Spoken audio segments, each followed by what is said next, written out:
Guys, kung hindi nyo pa napanood ang part 1, panoorin nyo na malamang. Ano ba kayo?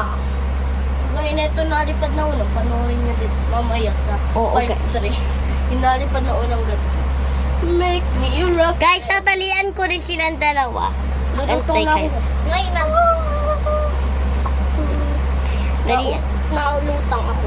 Tatalian ko yan, guys. Oo, makulit ka. So, hello guys, nalutang ako. Tatalian ko rin yan, guys. Ako, tingnan sa sayo. Wala! Ang bigat mo sa kahit maliit ka. Kasing timba ng baboy. Para siyang pinakamalaki sa buong mundo. Baboy eh. Ay. Mukhang kambing eh. Oh! Ikaw na baka hayop eh. Oh! Lahat ng hayop ka baka mo. Oh! Lahat naman ng mga tsura ng palakat mo, tigit. Tae, ano.